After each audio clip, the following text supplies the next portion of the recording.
Bonjour et bienvenue dans La Niche, le podcast bienveillant sur les aventures canines.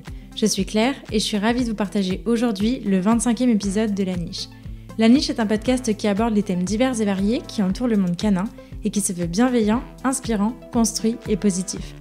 Toutes les 2 semaines, je vous partage mes conversations avec des personnes passionnées. Ils viennent raconter à mon micro les expériences et aventures qu'ils ont vécues avec leurs chiens, leurs réussites, leurs plus beaux moments, mais aussi leurs difficultés et les leçons qu'ils en ont tirées.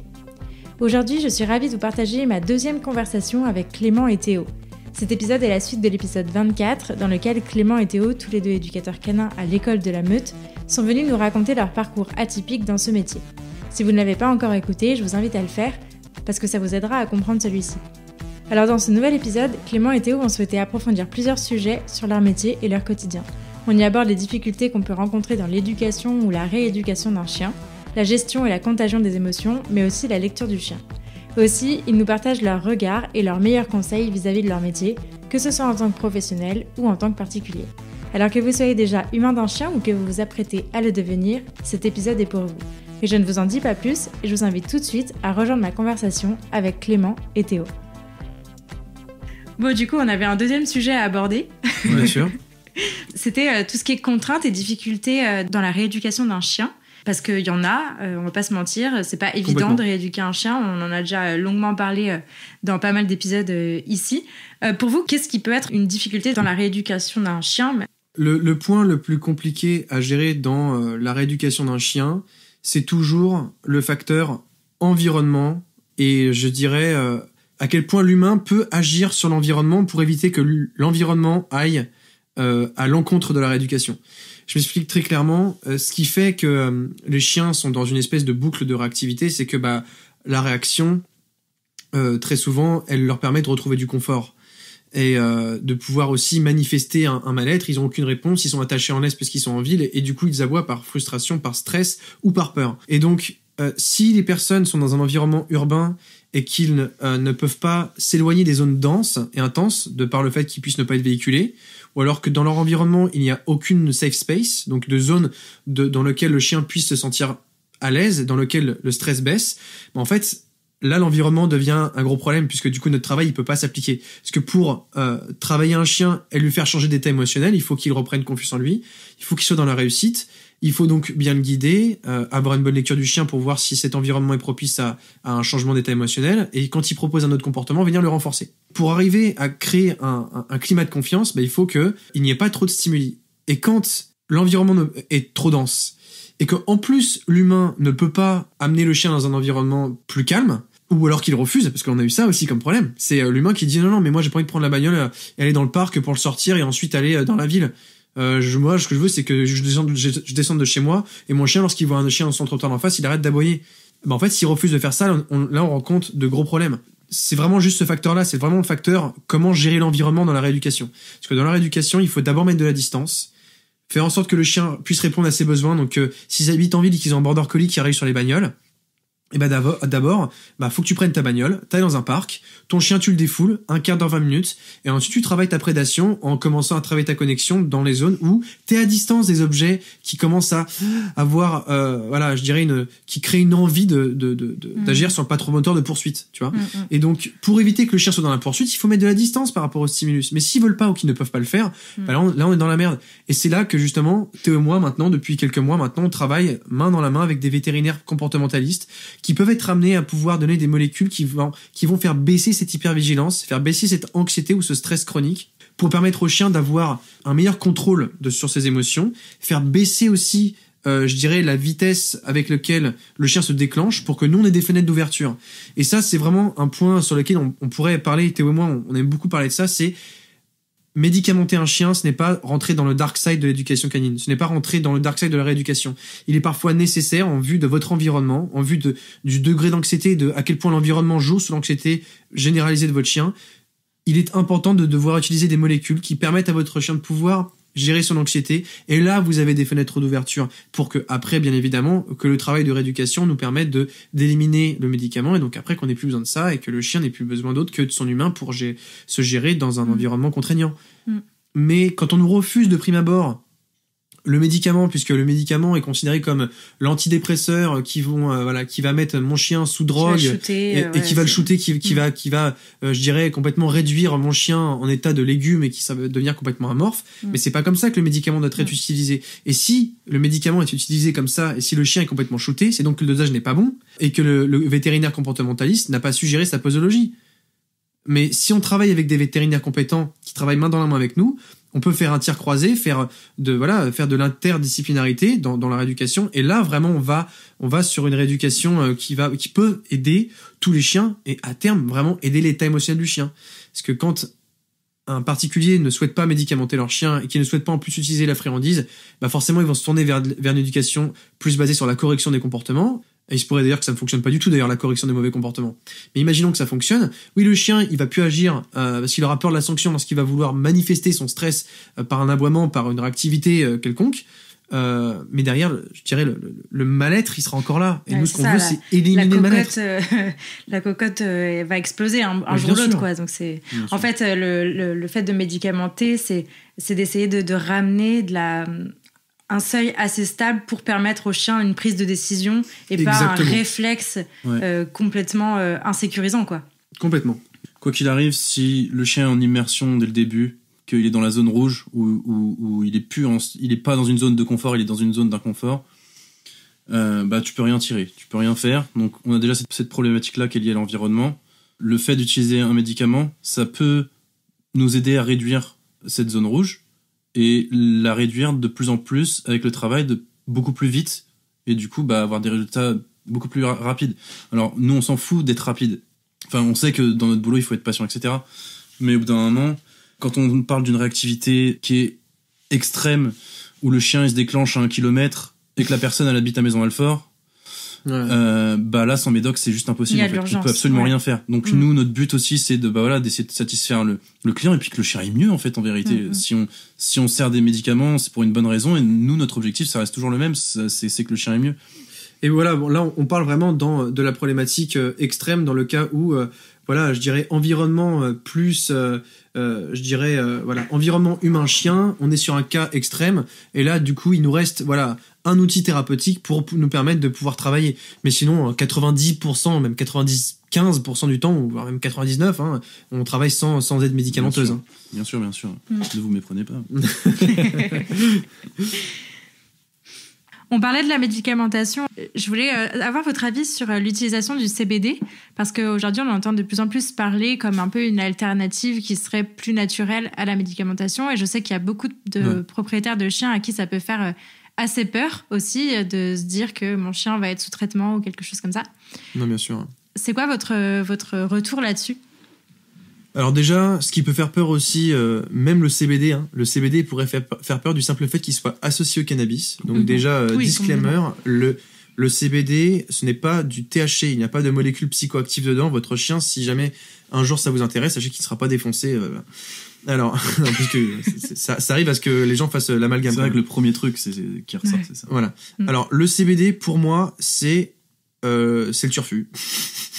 C'est vraiment la molécule de demain en ce qui concerne l'anxiété et d'ailleurs aussi que ça soit stress chronique, anxiété ou petites douleurs aussi, les petites douleurs chroniques pour admettons inflammation, c'est ultra intéressant. Tout le monde s'y intéressait il y a déjà en vrai 3 ans. On savait que ça allait être intéressant pour les chiens parce qu'on s'intéressait à ça pour l'être humain. Après, on a vu le truc arriver chez les chiens, mais d'abord aux États-Unis. Quand je vais vous montrer une publication d'un éleveur américain qui vendait du CBD, qui montrait que il avait des résultats pertinents pour ses chiens. Et après, je me suis rendu compte que ça arrivait en France et que le docteur Thierry Bedossa en parlait du CBD.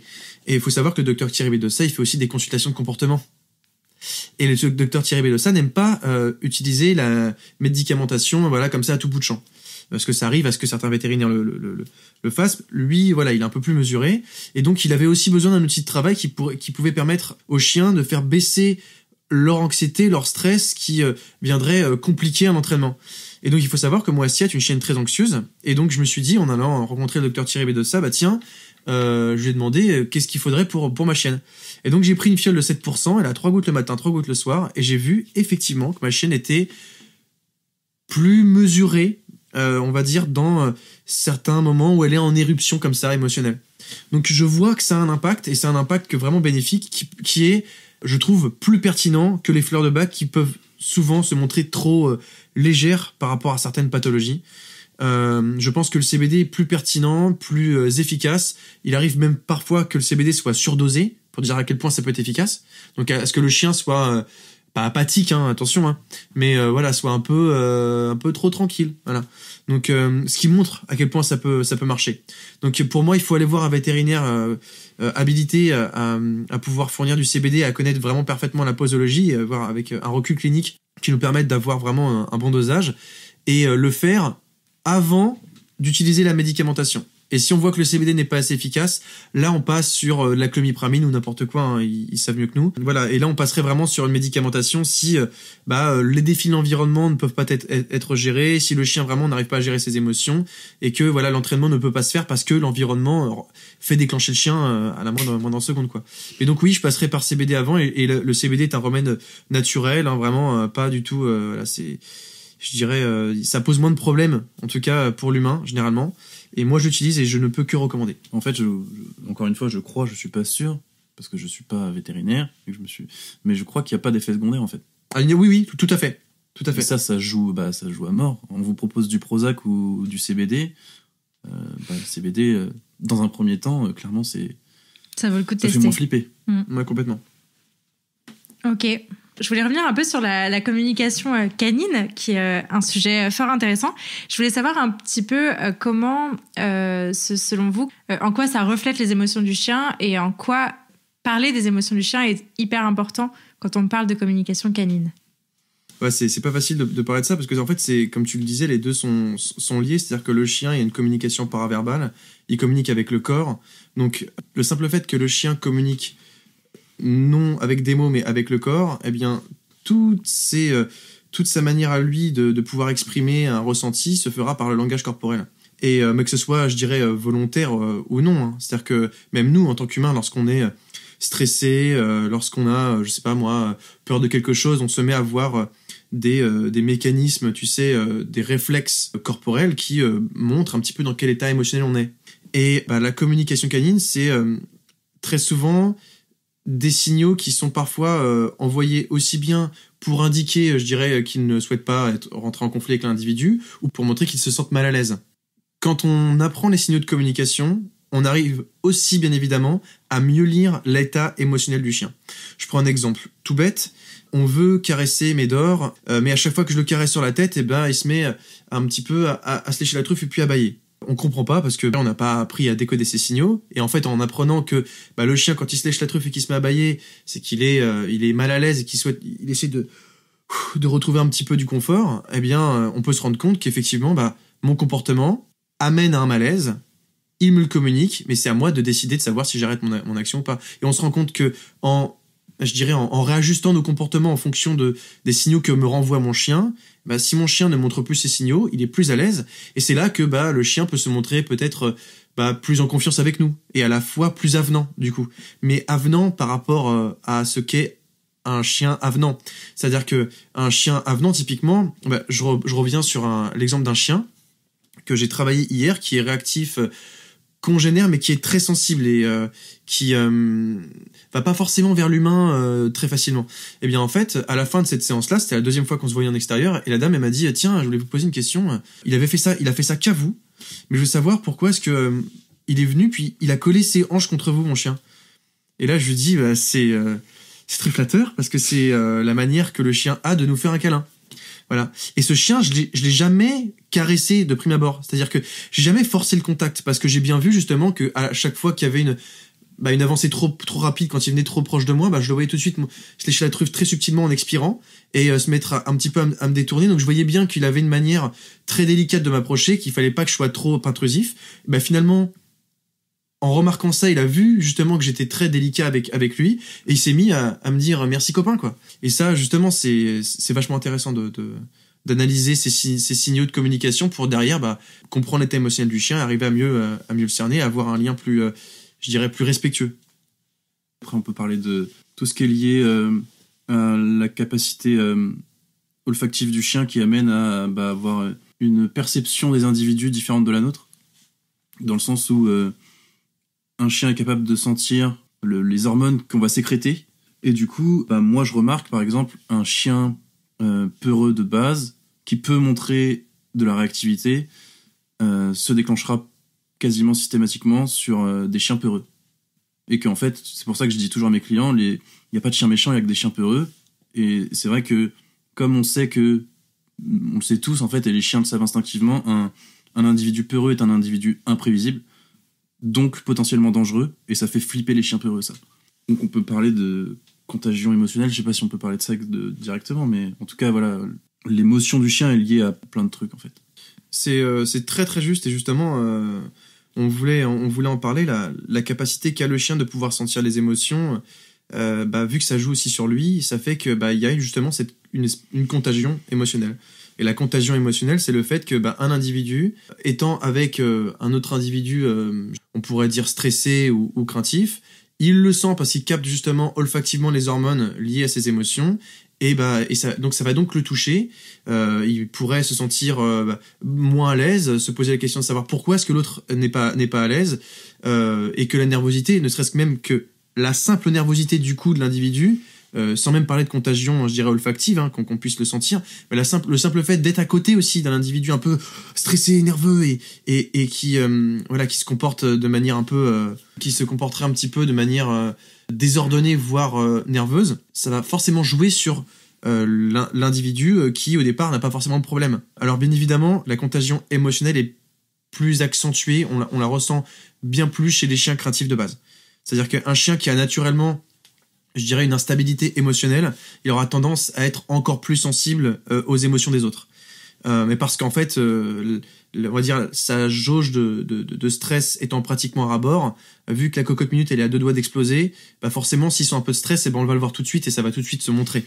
Quand nous, on travaille un chien qui a tendance à être vraiment à 2 doigts d'exploser, il est vraiment important que l'humain ne vienne pas rajouter, je dirais, au stress de base du chien. Qu'il en ait conscience. Moi, je dis pas aux personnes avec qui je travaille, attention, si vous êtes stressé, on va jamais y arriver, votre chien va forcément exploser, etc. Parce que quand je sens que l'être humain n'est absolument pas en confiance, je reprends la langue, je donne l'exemple, et après, une fois qu'ils ont vu justement que le chien se déclenchait pas, là, je leur donne. Mais voilà, il y a une prise de confiance d'abord que je donne par l'exemple.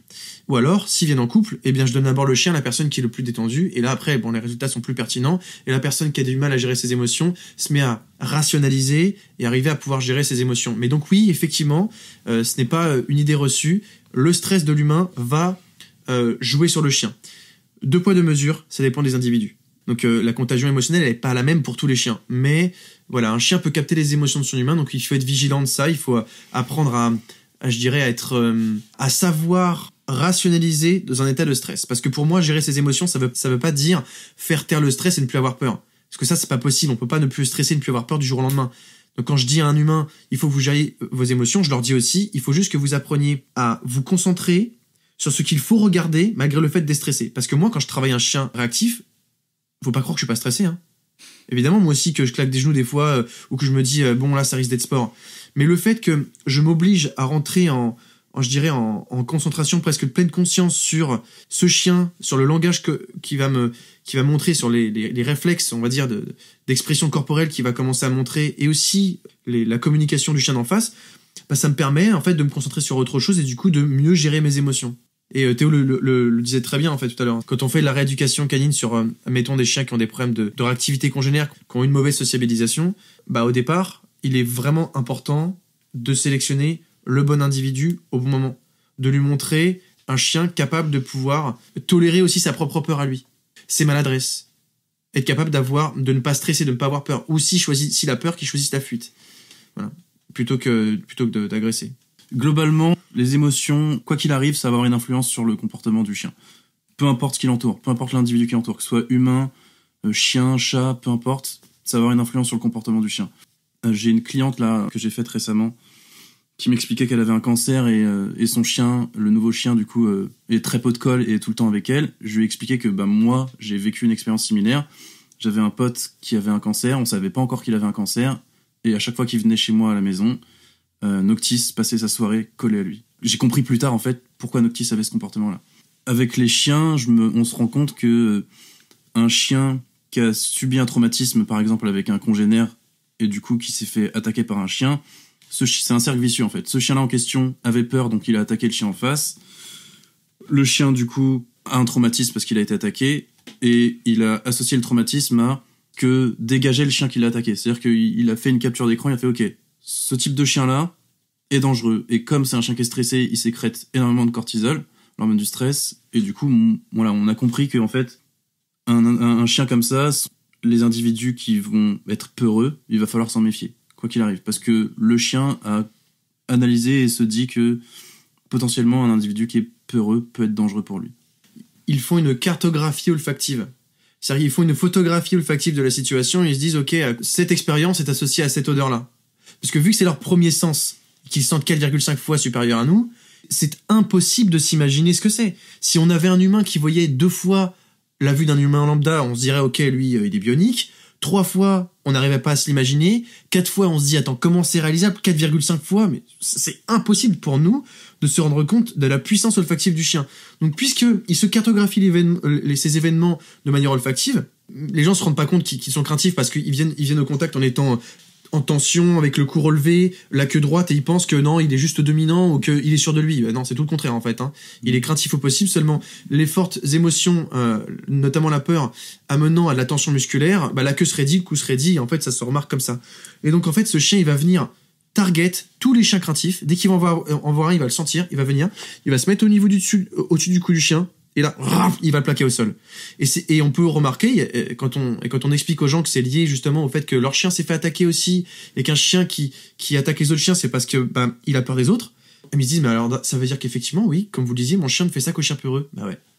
Ou mal pas castré. Ça, ouais. Ça c'est dans le meilleur des cas. Voilà. Parce qu'après, le chien peut généraliser sur tous les congénères, évidemment. Mais il y a beaucoup de chiens qui sont après un traumatisme, après un premier traumatisme. C'est ça.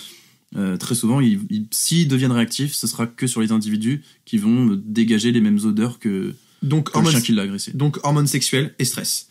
C'est vraiment testostérone et cortisol, c'est vraiment genre les 2 hormones qui sont vraiment target par les mâles, et c'est pour ça qu'on dit souvent ouais, attention aux mâles pas castrés, mais c'est pas ça, c'est ça. C'est juste qu'il y a eu une accumulation de mauvaises expériences. Mais moi pour le dire, quand je vais dans les parcs où les chiens sont habitués à être lâchés, donc du coup sont sociabilisés sainement en étant libre avec des chiens nickel. Moi, des mâles pas castrés qui ressembleraient au stéréotype du chien auquel il faut se méfier, ils communiquent parfaitement sainement. Donc ça n'a absolument rien à voir. Dans ces cas-là, c'est juste une chienne en chaleur où ça peut poser problème, mais dans d'autres circonstances, ça pose pas de problème. Exactement. Le point sur lequel je voulais rebondir, c'était à quel point les émotions humaines peuvent impacter sur les chiens. Donc il y a 2 jours à peine, j'arrivais dans un parc. Mon chien voit un autre chien qu'il connaît, il commence à discuter, je discute avec son humaine, etc. Tout se passe très bien. Et d'un coup, on entend une dame plus loin qui arrive en hurlant. Je me retourne, je vois qu'elle a un chien en bout de laisse, un border collie, voilà, tranquille. Et en fait, elle hurlait parce qu'il y avait un 4e chien qui arrivait. Donc c'était un staffy qui était détaché, qui était très très tranquille, qui arrivait à son rythme, qui avait pas l'air de vouloir foncer sur nos chiens du tout, etc. Mais cette dame s'est mise à hurler parce qu'elle avait manifestement hyper peur des staffys et en tout cas des chiens typés comme ça, parce que son chien se serait fait attaquer, etc. Mais c'était pas vraiment, il y avait pas de raison en fait là. La situation en elle-même, elle justifiait pas tout ce stress, mais ce stress était présent. Et elle hurlait, et d'un coup, son chien, à la dame, s'est mis à se tendre, enfin vraiment à être pas bien. Il était en bout de laisse, et là je voyais qu'il commençait à foncer sur nous. Je me suis dit, ok, en fait, le seul truc qui a déclenché cette émotion-là pour le chien, c'était uniquement la détresse, le stress intense qu'a développé son humaine à ce moment-là. Et c'était vraiment assez impressionnant parce que d'un coup, tout le monde s'est tendu. Les chiens qui étaient en train gentiment de se dire bonjour, que ce soit Charlie et sa pote là, qui étaient tranquilles en train de discuter, d'un coup, ils se sont dit « Oh là, ok, qu'est-ce qui se passe ?» Et c'est quand même assez hallucinant. Enfin, il y a eu 4 chiens impactés, 4 humains qui étaient pas très... qui étaient, du coup, 3 humains qui étaient pas très sûrs d'eux d'un coup, juste parce que cette dame a emporté tout le monde, quoi. Et je trouve que c'était une situation hyper intéressante parce qu'elle démontre bien à quel point nous, ça nous arrive. Enfin, moi, clairement, je suis une éponge à émotions. Si quelqu'un est pas bien à côté de moi, je le ressens. Si quelqu'un est stressé, je le ressens. Bien sûr. Et en fait, nos chiens, c'est pareil. Et là, je trouve que cette situation-là a extrêmement bien démontré ça. Ouais. Bah, là, en tout cas, c'est sûr, c'est qu'elle est très... je dirais, elle est parlante, puisque c'était un peu... C'est un extrême, quoi. La nana, elle arrive et puis elle hurlait. Mais pour autant, quand on parlait de contagion émotionnelle, ça peut même aller jusqu'à ne pas se sentir, je dirais... ressentir de la peur et du stress sans pour autant, tu vois, être dans la surexagération. Mais même ça, même le simple fait d'être vraiment déjà, je dirais, ne serait-ce que fortement impacté émotionnellement, ça peut jouer sur les chiens parce que, bah, justement, comme je l'expliquais, c'est pas que ils ont justement ce flair qui leur donne ce super pouvoir de pouvoir le capter encore plus facilement. Mais l'humain et le chien sont forts pour décrypter aussi les micro-expressions. Et ça, c'est un truc à ne pas négliger, c'est que il faut savoir aussi que lorsque quelqu'un est tendu, il y a des micro-expressions qui se produisent sur le visage qui induisent à de la peur, à du stress et des choses comme ça. Et ça, le chien sait décoder ça. Mais c'est vrai que ton exemple, il est ultra explicite parce que t'as la nana qui est dans l'extrême et qui hurle. Mais les chiens ont pas besoin de ça pour être dans un état émotionnel en détresse, genre. Et puis justement, je rebondirais sur une chose, parce que t'as donné un point qui expliquait aussi une des raisons qui fait que le border collie ne pouvait pas gérer ses émotions, c'est qu'il était attaché en laisse. Je parlerais même pas de longe là, hein. Je parle juste du fait d'être attaché. Les problèmes de comportement arrivent à partir du moment où tu mets une laisse à un chien. C'est tout. À partir du moment où tu commences à brider la liberté de se mouvoir à sa guise à un chien, tu amènes du stress. Et ce stress amène à une incapacité à pouvoir gérer un défi de l'environnement, de la vie. Et ce défi, si on n'arrive pas à le gérer, on a une émotion qui n'est pas gérée. Au fur et à mesure de l'accumulation de ces mauvaises expériences, la cocotte minute déborde et le chien explose. Et c'est là que naissent les réactivités et les problèmes de comportement. Donc en fait, les premières choses que devraient apprendre à faire les propriétaires de chiens, c'est de savoir détacher un chien, de connaître leur environnement dans lequel ce n'est pas dangereux pour lui, et de connaître les environnements dans lesquels le chien peut communiquer avec d'autres chiens sans que ça puisse partir en bagarre. Donc des chiens sains socialement. Et en fait, si votre chien sait faire ça, revenir au rappel, avoir un suivi naturel, mais il tire en laisse, on s'en fout. Parce que les problèmes qu'on rencontre véritablement avec un chien, c'est quand on commence à ne plus le comprendre, à ne plus le voir gérer ses émotions. Mais exactement.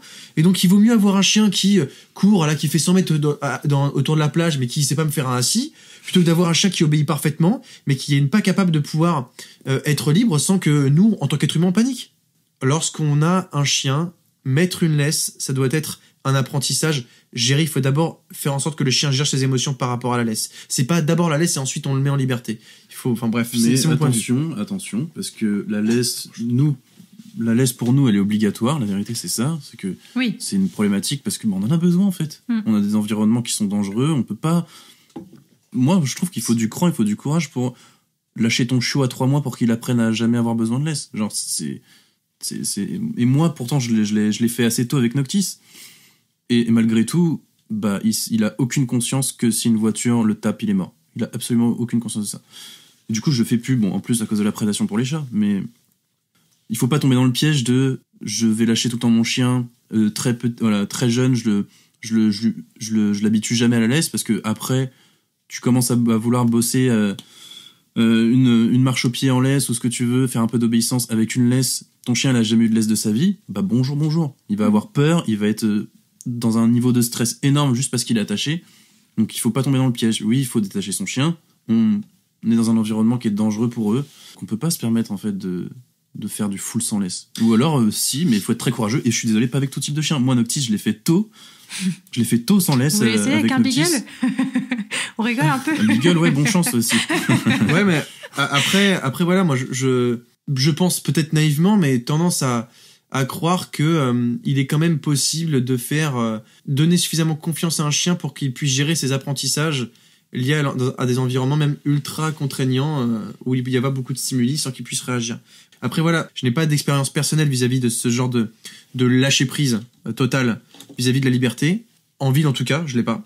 Voilà. Mais par contre, moi dans un contexte, je dirais de sociabilisation, lorsque moi je dois resociabiliser un chien réactif, là par contre c'est plus comme ça que je travaille.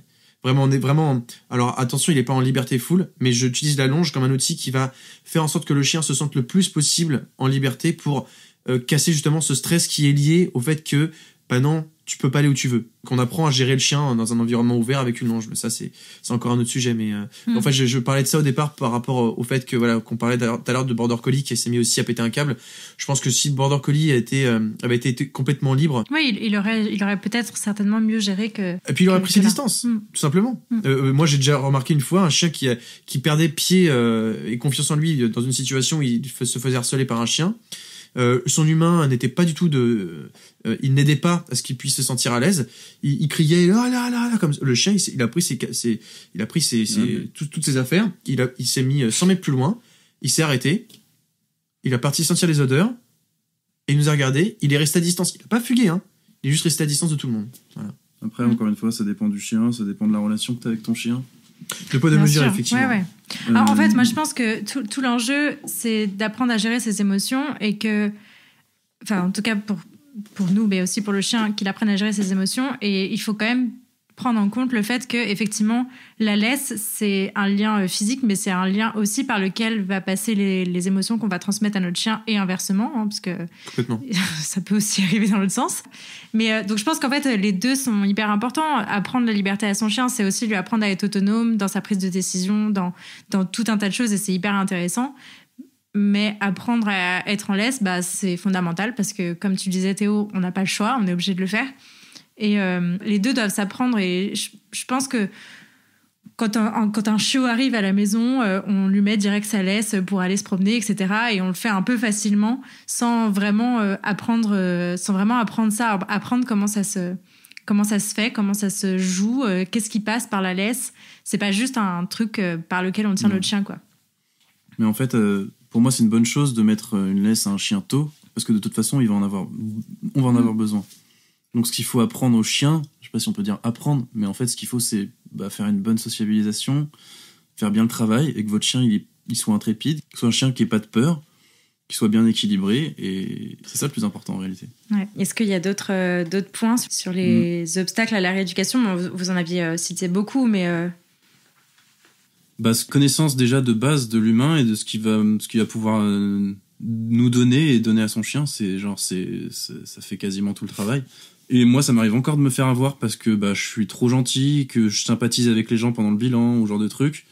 Et du coup, j'oublie trop de prendre en compte. Ça m'arrive, hein, alors ça m'arrivera de moins en moins parce que voilà, ça m'est arrivé encore récemment de me rendre compte que en fait, le chien est pas assez sorti, que l'histoire du chien est catastrophique et qu'en fait, si là, ils font pas le job parfaitement, qu'ils augmentent pas parce que là, on est à 20 minutes de sortie par jour et que ce chien-là a besoin de 2 heures de sortie par jour, s'ils sont pas capables de me donner ça, de donner ça à leur chien, moi, je vais pas pouvoir faire mon travail. Si les gens n'ont pas les connaissances, il faut expliquer aux gens ce que sont que les besoins fondamentaux du chien et il faut leur faire comprendre que si vous les respectez pas, nous on peut pas faire notre travail.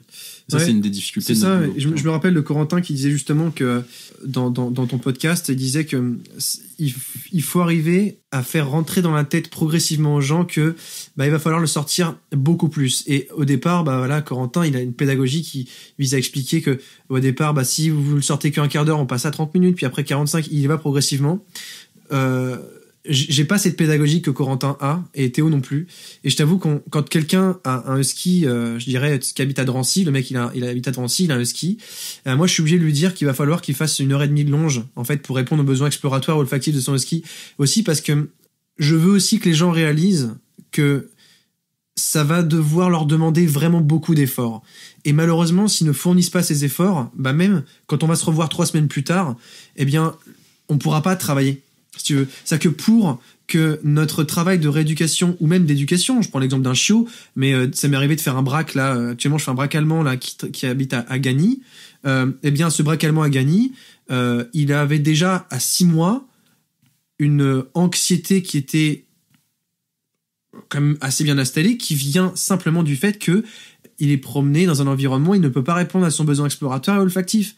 Et donc je leur ai dit, il faut maintenant que non pas vous fassiez votre balade au stade de football désaffecté où il peut courir, certes pendant 3 quarts d'heure avec ses copains chiens où il ne fait que monter en excitation. Il faut que vous alliez au parc de Noisiel où votre chien va pouvoir certes courir, mais surtout explorer, sentir et donc à terme se calmer. En fait, c'est cette dimension-là, arriver à faire changer le mindset de l'individu humain qui peut être sur une problématique.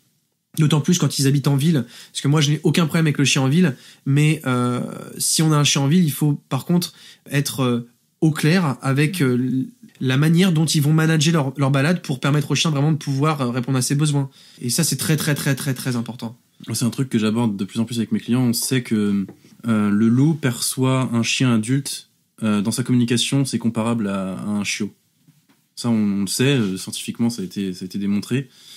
Et le problème, moi, c'est un truc que je vois plus avec les gens qui sont en ville, c'est que comme les gens vont dans des cani-parcs, des fois dans des tout petits parcs, etc., ils vont renforcer un comportement juvénile qui va créer une réactivité, en fait. Donc, quand je parle de réactivité, je parle pas forcément d'agressivité ou quoi, mais si le chien ne fait que de voir d'autres chiens en situation de jeu et d'excitation extrême, à chaque fois que le chien va voir un chien, il va être à un niveau d'énergie beaucoup trop élevé et du coup, il est incapable de se canaliser, etc. J'accentue le truc sur certaines races qui sont plus excitées face à la nouveauté, qui ont un comportement plus néoténique, etc. Et j'explique aux gens d'essayer d'éviter de renforcer ce comportement juvénile et du coup d'éviter de faire que des interactions pour du jeu. Je leur explique que en fait les chiens communiquent beaucoup dans les déplacements, dans le mouvement, qu'il faut surtout que les chiens prennent l'habitude d'avoir des interactions dans le mouvement. C'est pour ça que les grands parcs comme Vincennes, je pense que c'est incroyable et que c'est excellent. Ouais, mais que pour le coup, après, des petits chemins dans les petits villages, finalement, c'est peut-être mieux pour la communication. Alors après, il y a toujours des problèmes. Bien sûr. Mais ouais, non, c'est un truc...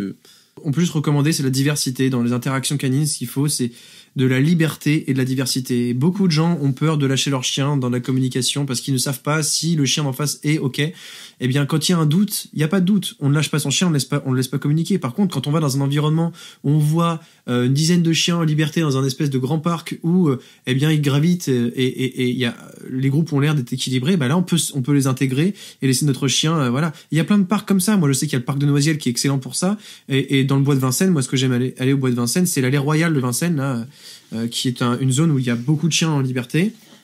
Et en fait, la culture locale de cet environnement, c'est de venir, on détache son chien et il va voir tout le monde en liberté. Ce qui fait que, vu que les gens savent que tout le monde fait ça, les gens qui ont des chiens agressifs, ils viennent pas parce qu'ils ont peur de venir foutre la merde, très clairement. Et du coup, c'est un super endroit parce que les chiens communiquent sainement, ils sont habitués à communiquer en liberté. Et là, il n'y a aucun conflit. Moi, j'ai vu un conflit en des mois et des mois d'observation. Et en vrai, en tant que professionnel ou particulier, observer des chiens jouer comme ça aussi sainement, c'est un bonheur. Je veux dire, moi, toutes mes vidéos que je fais là sur la communication canine, elles viennent de Vincennes. Et j'ai un tas d'interactions à montrer, à décrypter, qui fait que du coup c'est magnifique à voir. Et puis nos chiens vivent de très bonnes expériences. Et là c'est bien parce qu'ils peuvent aussi se quitter. Tandis que dans un parc canin, s'il y a un problème et qu'il y a une montée d'excitation et que on pense qu'ils font que de jouer, alors oui, ils jouent certes, mais s'il y en a un qui est tout le temps dans l'échec, dans le jeu, qui n'est pas gagnant et qui n'est que perdant, il y a un stress qui monte et puis à la fin on a des mauvaises expériences sans pour autant qu'il y ait une agression. Mais une accumulation de mauvaises expériences et de perte de confiance dans le jeu, surtout dans les parcs canins, c'est tout le temps le cas. Je mets une aparté d'ailleurs sur l'école du chiot, c'est aussi souvent le problème. Ouais. Il faut être capable de pouvoir intervenir, et savoir intervenir, c'est un métier, et il y a parfois des éducateurs canins qui ne le font pas dans l'école du chiot. Et c'est un souci. Mais bref, c'est encore un autre sujet. Mais je voulais terminer là-dessus, c'est que le parc canin, c'est un lieu clos. Du coup, il n'y a pas de mouvement fluide où les chiens peuvent cesser l'interaction et en choisir une autre. Et ça, c'est vraiment le truc le plus important. Créer du mouvement, c'est la base de la communication canine et c'est contre-intuitif pour nous les humains. C'est ce que j'explique à mes clients. Nous, dès qu'on discute avec les gens, on s'arrête. Quand on va voir nos clients pour le premier rendez-vous, on s'assoit, on discute. Communication, c'est l'inverse de la communication canine. Et du coup, je dis à mes clients, forcez-vous à créer du mouvement, à vous déplacer, etc. pour que justement les chiens puissent communiquer correctement. Ouais, quitte à se déplacer avec l'humain avec lequel le chien s'entend bien. On se déplace ensemble pour leur permettre aussi de faire des synchronisations comportementales. C'est ce qu'il y a de mieux. Quand vous avez deux chiens qui sentent la même odeur et qui se suivent mutuellement, c'est comme ça qu'ils créent les meilleurs liens. Il a été prouvé que pour créer un lien entre individus, il fallait faire de la synchronisation comportementale. Mais même l'humain, si on se met à suivre un chien en train de sentir une odeur et tout, le chien va nous regarder, il va commencer à nous trouver plus intrigants et plus intéressants. Et pour créer un lien avec un chien qu'on ne connaît pas, le mieux c'est de se synchroniser avec lui.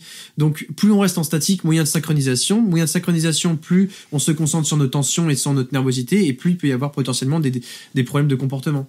Donc pour le chien urbain, c'est majoritairement ça qu'on retrouve comme problématique et comme souci. Après, pour le chien de la campagne, le problème c'est l'hypostimulation, hein. C'est très simple, c'est de ne pas avoir été socialisé à la forte densité, avoir un seuil d'homéostasie sensorielle du coup beaucoup plus faible, donc avec une moins grande capacité à tolérer la densité visuelle, la densité sonore notamment, et aussi la variété de chiens. Et c'est des chiens qui ont une mauvaise sociabilisation et qui du coup se montrent des fois potentiellement beaucoup plus réactifs, en tout cas en campagne qu'en ville. Mais les chiens des villes peuvent être réactifs par la surstimulation ou, je dirais, l'assimilation à que le chien égale à forcément tout le temps grande intensité. Voilà. Ouais, en fait, je pense que ce qu'il faut pas oublier, c'est que ce qu'on propose à nos chiens aujourd'hui en 2022 en France, c'est pas du tout naturel pour eux, même si ça fait des générations maintenant qui vivent à nos côtés dans ces environnements-là. Bien sûr. Faut pas oublier que c'est pas naturel en fait. Ils ont tout à apprendre et ce qui nous paraît complètement normal pour nous ne l'est pas du tout pour eux. Et donc je trouve ça très compliqué de trouver un juste milieu entre assez de stimulation et trop peu de stimulation. Je trouve ça hyper compliqué de pouvoir répondre correctement à ses besoins. Et la ville est un vrai challenge. La campagne en est un aussi. Complètement. Et je trouve que il y a beaucoup de gens qui disent non, moi je prendrai un chat quand j'aurai une maison avec un jardin, etc. Mais c'est pas forcément l'idéal non plus. Il y a plein de gens qui prennent des chiens en ville sans se rendre compte de ce que ça implique. Je trouve que c'est vraiment compliqué. Et c'est là aussi que les éducateurs canins et professionnels que vous êtes et que je serai bientôt en devenir, bien sûr. En devenir, ont un rôle important à jouer dans cette prévention-là et dans l'aide au choix du chien et à l'accompagnement avant que le chien arrive, en fait. Parce qu'il y a tellement de choses qui se jouent à ce moment-là que... Ouais, c'est important. C'est drôle que tu dises ça, puisqu'il faut savoir qu'il y a beaucoup de personnes qui nous envoient des messages et qui commentent nos vidéos en disant j'ai pas de chien, j'adore votre contenu et ça va grave m'aider pour quand j'aurai un chien. Et ça aussi, c'est très motivant parce que je pense qu'il y a je dirais, Théo et moi, demain, s'il n'y a pas de réactivité congénère, s'il n'y a pas de réactivité canine, on vivra encore de notre métier. Donc, on n'a pas besoin de ça pour exister, Théo et moi. Et donc, donner des informations pour permettre aux gens d'avoir le chien le plus équilibré possible pour s'éviter d'avoir des problématiques émotionnelles fortes chez leur chien, nous, on serait très heureux, en fait, qu'il n'y en ait plus. Et aussi, on serait même plus en sécurité parce que quand on est dans un environnement comme chez nous, là, où c'est un environnement rural, où du coup les chiens sont pas sociabilisés comme il le faudrait, et quand nos chiens sont en liberté, qu'on voit un chien en face, on se dit si on rattache pas, ça va virer au carton, et une fois sur deux, on a raison de le faire. Et ça, c'est aussi ça qui est intéressant chez les éducateurs canins d'éducation positive, c'est que ils expliquent véritablement le pourquoi du comment. Il y a une belle analogie qui est faite, c'est que quand on travaille en éducation positive, on soigne la cause. Quand on travaille en éducation plus traditionnelle, on travaille sur la conséquence. C'est votre chien est réactif, il n'est plus réactif. Tandis qu'en éducation positive, on va vous dire ok, votre chien est réactif, mais il est réactif à cause de ça. Du coup, il faut qu'on travaille ça pour qu'il ne réagisse plus. Je pense que quand déjà les gens philosophiquement, ils vont arriver à se placer de cette manière-là dans leur manière de voir leur chien et de gérer les problèmes, il y aura forcément moins de problèmes.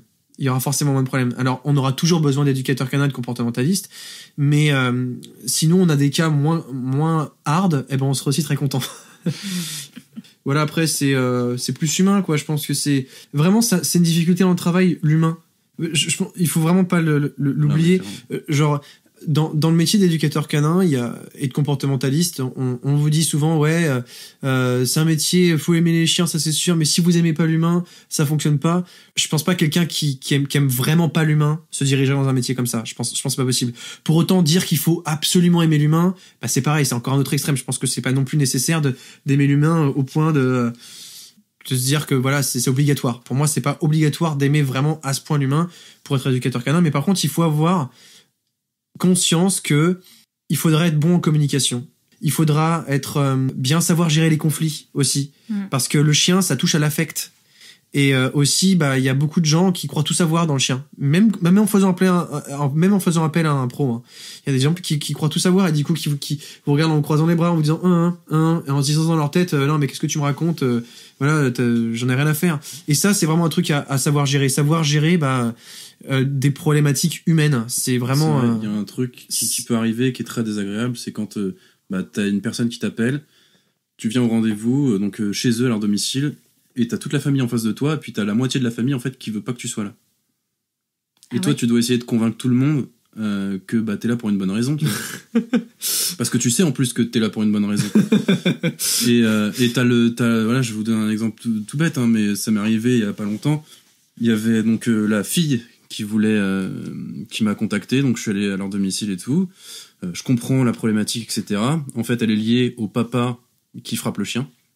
Et pendant tout le rendez-vous, alors que clairement c'était plus au papa d'écouter ce que je disais que la fille qui m'avait appelé, le père était resté dans la cuisine pendant tout le long parce qu'il voulait pas m'entendre. Et j'avais le reste de la famille en face de moi, et en fait la personne que je devais convaincre, c'était le mec qui s'était isolé dans sa cuisine. Et puis c'est un manque de respect, je veux dire, il y a un rendez-vous, il y a un professionnel qui vient chez vous, vous restez pas dans la cuisine isolée le temps que le mec est là. Voilà, donc il y a des situations comme ça te prend un peu au dépourvu, tu te dis mais comment je réagis, c'est difficile de garder son sang-froid. J'ai réussi à garder mon sang-froid, mais j'avais envie d'aller voir le mec, lui dire bon, tu sors de ta cuisine mon gars, parce que apparemment tu tabasses ton chien, va falloir qu'on se dise 2 mots, parce que sinon en fait je peux pas faire mon travail. Si le mec il continue à taper son chien, moi je peux pas faire mon job. Et le mec il est même pas présent. Il y a des situations comme ça où c'est vrai qu'avec l'humain il faut savoir gérer. Voilà, et on apprend. Ouais, en fait je pense que ça demande des compétences sociales. Ça demande pas forcément d'aimer les gens, etc., etc. Exactement. Mais en tout cas, ça demande des compétences sociales et une intelligence sociale assez importante, je pense. Mais c'est exactement ça. Ça demande une intelligence sociale importante. Si vous voulez être bon dans ce métier, il faudra améliorer vos compétences sociales, quitte à faire des formations sur la gestion de conflits, sur comment gérer ses propres émotions quand quelqu'un n'est pas bien intentionné, voilà, savoir contrôler sa respiration, savoir aussi contrôler son débit de parole, parce que moi je suis de base, et je pense que tu l'as remarqué, quelqu'un qui parle très vite. Non mais je parle tellement vite que des fois c'est pas audible, tu vois, c'est donc en fait apprendre à savoir bien communiquer et surtout bien gérer sa personne face à du défi social humain. Il est capable de s'adapter, ouais. Ouais, c'est ça. C'est un vrai défi. Faire preuve d'abnégation. Quel conseil vous donneriez à quelqu'un qui voudrait se former pour devenir éducateur canin, ou qui est en train de se former, par exemple? Alors, pour moi, le conseil serait de trouver une formation longue en éducation positive uniquement, avec un bon gros cursus théorique d'éthologie pour vraiment avoir de très très bonnes bases et du travail de terrain. Il y a des formations que je connais qui proposent ce genre de choses, comme la formation Vox Animae. Il y a la formation au centre Animalin. Il y a le BP éducateur canin qui, dans certains lycées agricoles, propose de très très bonnes formations aussi. Et d'autres formations, je crois que la tienne, on en avait un petit peu parlé. Je sais pas si on peut donner des noms. Elle répond, elle check tout. J'ai fait du name dropping là, je sais pas s'il fallait le faire, mais en tout cas, voilà, moi ce que je pense, c'est qu'il faut se tourner vers des centres qui proposent une formation de assez longue durée, juste pour pouvoir avoir toutes les cordes à son arc. Parce que quand on fait une formation de 3 semaines, même dans un centre de formation en éducation positive, c'est pas assez, parce que même en survolant je dirais l'éthologie en 3 semaines et la pratique, 3 semaines, en vérité, ça reste trop peu. Il y a trop de choses à voir, et c'est vraiment holistique comme approche l'éducation canine.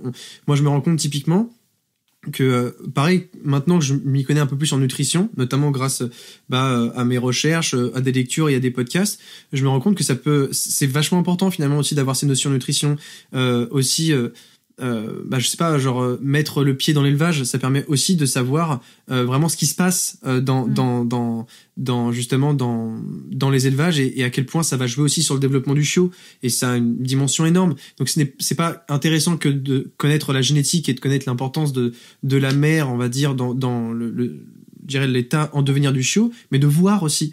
Et je pense que certaines formations le proposent, d'autres le proposent pas. Il faut trouver ce qui nous correspond, mais en tout cas, si je peux vraiment donner un conseil, c'est formation longue avec de l'éthologie, éducation canine positive et la pratique. Voilà. Ouais, et faites des stages. Voilà, c'est ça. Et arrêtez jamais de vous faire former. Et c'est ça. Et surtout après aussi continuer à se former. Mais du coup, c'est vrai que ce qu'on disait tout à l'heure, ce qui est intéressant, c'est de bosser, de se rendre compte là où est-ce que ça pêche, et du coup de se faire former, de se renforcer là où exactement. Là où on a besoin. Et même quand vous commencez votre métier d'éducateur canin, je pense qu'il y a un truc qui est vraiment ultra important, c'est de connaître les grands noms de l'éducation canine et d'aller faire des rencontres. Si ces personnes-là proposent des formations, des stages de 2-3 jours, allez-y, observez comment est-ce que les autres travaillent pour vous faire une idée que en fait il n'y a pas une approche, il y a des approches. L'éducation positive, en fait, elle est certes unique, mais il y a différentes manières de poser son regard sur le chien, parce que chaque être humain va se concentrer sur une chose. C'est des détails, ça paraît bête. On devrait se dire mais tout le monde devrait fonctionner comme ça, mais le truc c'est que en fait c'est ça, quand on est dans le travail, en fait, suivant votre expérience, suivant les chiens qu'on va vous amener, vu que vous n'allez pas dans votre première expérience aborder les choses de manière vraiment très diversifiée, en fait on se réajuste par rapport au cas qu'on a. Et donc, en travaillant avec d'autres professionnels, vous allez vous rendre compte qu'il y a finalement plein de problématiques que vous n'avez pas vues et peut-être que vous n'avez pas abordées de telle ou telle manière. Et donc, en fait, savoir, je sais pas, changer de regard, c'est ultra important. Non, c'est clair. Bon, je vais maintenant vous poser la question signature de ce podcast. Qu'est-ce que ça a changé à votre vie d'avoir un chien et qu'est-ce que ça vous apporte au quotidien de travailler avec eux? Alors moi, pour être très honnête, avoir un chien, ça m'a vraiment appris à me remettre véritablement en question. À me faire me rendre compte que être, je dirais, patient et doux avec des êtres vivants, c'était obligatoire. On faisait passer aucune idée en étant volcanique et en étant trop virulent ou trop puissant émotionnellement et physiquement. Voilà, c'était vraiment, c'est même plus grande leçon. Ça m'a appris en fait que en tant que, je dirais, parent, parce que pour moi je me vois comme ça, hein, je vois vraiment mon chien comme on va dire comme un enfant, puisqu'en fait il est un enfant dans sa tête. Donc moi en tant que on va dire humain de mon chien, je me dois d'être un minimum paternel. En fait, je me rends compte que il faut savoir intervenir au bon moment, savoir aussi se mettre en retrait, et donc savoir accompagner. En fait, moi, je me suis rendu compte avec mon chien que on était un meilleur tuteur à savoir bien accompagner que plutôt à vouloir absolument mettre un cadre ultra strict où il fallait que rien déborde. Et je me suis rendu compte des corrélations énormes qu'il y avait, grâce à mon chien, entre les chiens et les enfants. Le nombre de personnes chez qui je vais qui me disent « mais en fait, c'est comme pour les enfants », où je me dis « mais en fait, grâce à ma chienne, je me prépare à l'éducation de mes enfants ». Et je te jure que c'est vrai. Je me suis rendu compte que je pense que demain, je serai un meilleur parent avec mon enfant, du fait d'avoir eu Estia, qui m'a appris à être bienveillant et à être patient, à savoir me mettre en retrait, à savoir accompagner, plutôt qu'à être non, faut que mon enfant il sache faire ça, il faut qu'il fasse ci, il faut qu'il fasse ça, tu vois. Et ça, c'est l'éducation positive qui m'a appris ça. En tout cas, c'est vraiment la leçon que j'ai retenue. Ouais. Je dirais que déjà, ça m'a discipliné au quotidien. Parce que on doit avoir le chien, c'est un animal qui est routinier, qui a besoin d'une routine. Et moi, ça m'a appris à, maintenant j'ai plus le choix, faut que je me lève tôt le matin, quoi qu'il arrive. Faut que je sorte 2 heures mon chien tous les jours. Qu'il vente, qu'il pleuve ou qu'il neige, moi je suis dehors 2 heures par jour. Donc déjà ça m'a appris à être un peu plus discipliné dans ma vie au quotidien. Est-ce que ça m'a appris des choses sur moi? J'en sais rien. Ça m'a appris beaucoup sur les animaux, je pense. À quel point en fait c'est proche de nous, à quel point les humains sont dans l'erreur et qu'on a malheureusement raté le coche, parce que on devrait être avec les animaux comme on est avec nos chiens, mais tout le temps. Je sais pas, c'est une expérience incroyable. Ça m'a... En fait, la capacité à Noctis à percevoir mes émotions, par exemple, à venir me voir quand je vais pas bien, quand ma copine va pas bien, quand j'ai mal au ventre, si j'ai un peu de fièvre, il le ressent tout de suite, il est tout de suite là, il est extrêmement câlin dans ces phases-là, il ne supporte pas le conflit. Enfin voilà, ça... Je trouve qu'on perçoit mieux nos défauts. Enfin, moi, je perçois mieux mes défauts grâce à mon chien, par exemple. Je suis moins colérique depuis que j'ai mon chien parce que j'ai vu à quel point ça le perturbait, par exemple. J'essaie vraiment d'avoir une voix douce. Quand je suis avec quelqu'un chez moi, dès que quelqu'un hausse le ton, je fais « Arrêtez s'il vous plaît, regardez Noctis », et on voit Noctis qui est en train de partir comme ça en mode « Arrêtez de gueuler ». Voilà, Même si c'est pas forcément conflictuel, rien que le fait que le ton monte, il va pas apprécier. Donc ça m'a appris à être plus calme, à être plus discipliné, beaucoup plus autonome aussi. Et voilà, c'est une expérience incroyable. Trop cool. Est-ce qu'il y a des ressources que vous aimeriez partager à nos auditeurs?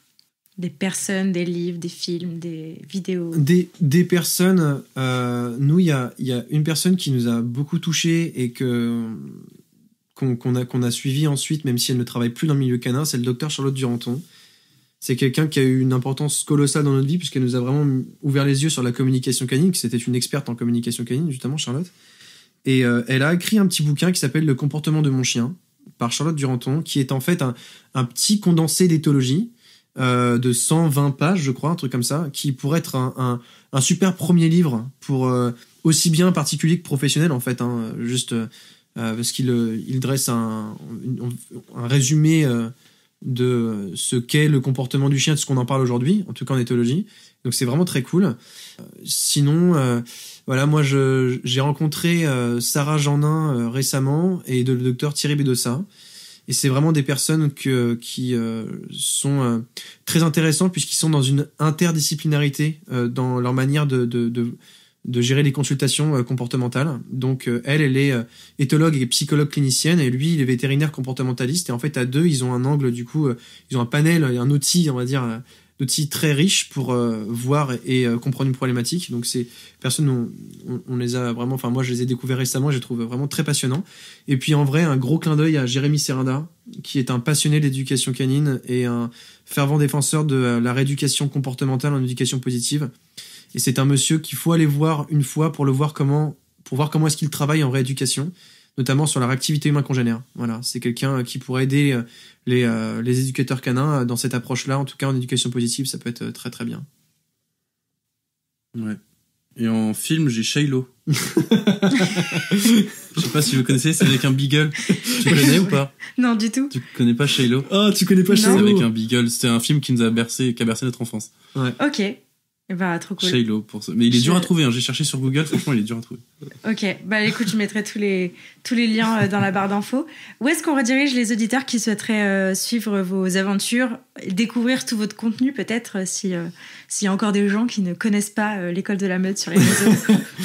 En fait sur Instagram et TikTok majoritairement. Voilà, le contenu est d'abord posté sur TikTok et ensuite il est posté sur Instagram. Je ne poste pas tout sur Insta.